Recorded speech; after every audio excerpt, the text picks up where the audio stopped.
हम बात करने वाले हैं बच्चे के शारीरिक विकास के बारे में। इसमें हम बात करेंगे कि बच्चे के जन्म के बाद उनमें किस तरह से समय के साथ विकास होते रहते हैं। तो इन सही बातों की जानकारी आज मैं इस वीडियो में देने वाली हूँ। तो चलिए जानते हैं। बच्चे का जब जन्म होता है तो उनकी लंबाई लगभग 20 इंच होती है, लेकिन एक बालिका की लंबाई से लगभग आधा इंच ज़्यादा होती है।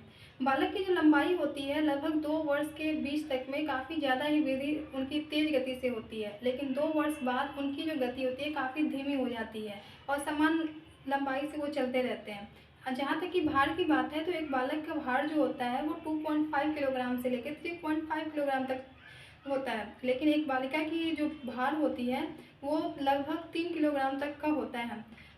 भार के बारे में वृद्धि जो होता है वो लगभग जन्म के बाद से लेकर 5 महीने के बीच तक में उनका वृद्धि काफ़ी तेज़ी गति से होती है और 1 साल के अंतिम महीने तक में उनका जो वृद्धि होता है, उनके जन्म के टाइम में जो वज़न होता है उसका लगभग तिगुना हो चुका होता है। उनके शरीर के बनावट के बारे में बात की जाए तो उनका जो सिर होता है, एक बच्चे का नवजात शिशु का उनके पूरे शरीर का जो लंबाई होता है उनका 25% लंबाई उसका सिर ही होता है, लेकिन एक वयस्क मानव का जो सिर का लंबाई होता है उनके पूरे शरीर की लंबाई का 10% भाग जो है लंबाई होता है वो उनका सिर होता है।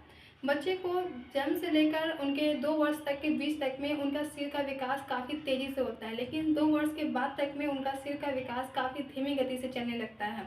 लगभग 5 से 6 वर्ष तक की उम्र में उनके सिर का विकास 90% हो चुका होता है, लेकिन 100% पूरा होने तक में उनको 15 से 16 वर्ष लग जाते हैं। उनके चेहरे की बात की जाए तो उनका चेहरा जो होता है सिर की अपेक्षा काफ़ी छोटा होता है और छोटा होने का कारण यह है कि उनके मुंह में दांत नहीं होते हैं और दांत ना होने के कारण उनका फेस जो होता है काफ़ी छोटा होता है। जब उनमें अस्थायी दांत आ जाते हैं तो उनका जो फेस होता है ऊपर की अपेक्षा निचला काफ़ी छोटा होता है।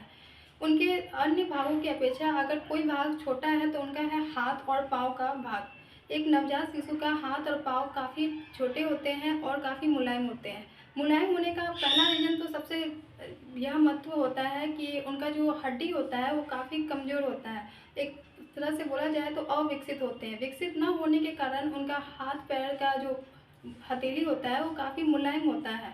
लेकिन इसी तरह से अगर बच्चे का एक दुर्बलपनता और कमज़ोरी देखा जाए जिसके कारण वो चल नहीं पाते हैं और काफ़ी देरी से वो चल पाते हैं, तो इसका यह भी कारण है कि मांसपेशियों का अविकसित होना। मांसपेशी उनके विकसित नहीं हो पाते हैं जिनके कारण वह चलने फिरने में काफ़ी टाइम लगता है, वह दुर्बल दिखते हैं और उसमें काफ़ी कमज़ोरी होती है।